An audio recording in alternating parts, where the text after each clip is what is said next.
जय माता दी दोस्तों, आप सभी को नवरात्रि के छठे दिवस की हार्दिक शुभकामनाएं। नवरात्रि में छठे दिन माँ कात्यायनी की पूजा की जाती है।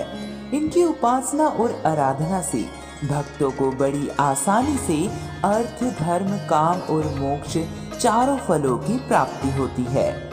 उसके रोग, शोक, संताप और भय नष्ट हो जाते हैं। जन्मों के समस्त पाप भी नष्ट हो जाते हैं। माँ दुर्गा की छठवीं शक्ति कात्यायनी की उपासना करने से परम पद की प्राप्ति होती है। इनकी 4 भुजाएं हैं।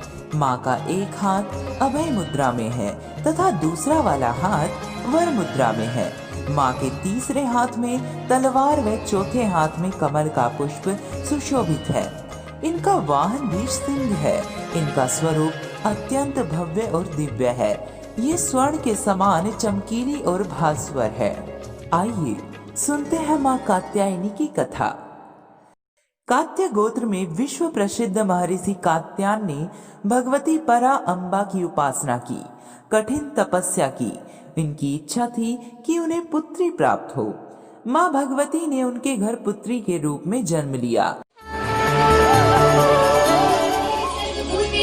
शक्तिरूपेण संस्थिता नमस्तस्यै नमस्तस्यै नमस्तस्यै नमो नमः या देवी सर्वभूतेषु श्रद्धा। इसीलिए यह देवी कात्यायनी कहलाई।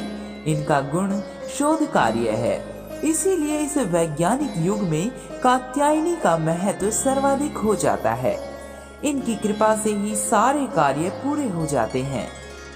ये वैद्यनाथ नामक स्थान पर प्रकट होकर पूजी गई। माँ कात्यायनी अमोद्य फलदायिनी है। भगवान कृष्ण को पति रूप में पाने के लिए ब्रज की गोपियों ने इन्हीं की पूजा की थी। यह पूजा कालिंदी यमुना के तट पर की गई थी। इसीलिए ये ब्रज मंडल की अधिष्ठात्री देवी के रूप में प्रतिष्ठित है। माँ कात्यायनी शत्रु हंता है।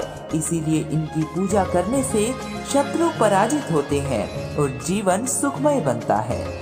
जबकि माँ कात्यायनी की पूजा करने से कुंवारी कन्याओं का विवाह भी होता है। नवरात्रि के छठे दिन भक्त का मन आग्नेय चक्र पर केंद्रित होना चाहिए।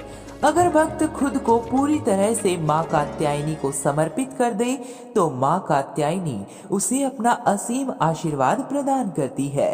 नवरात्रि के छठे दिन माँ कात्यायनी की पूजा की जाती है।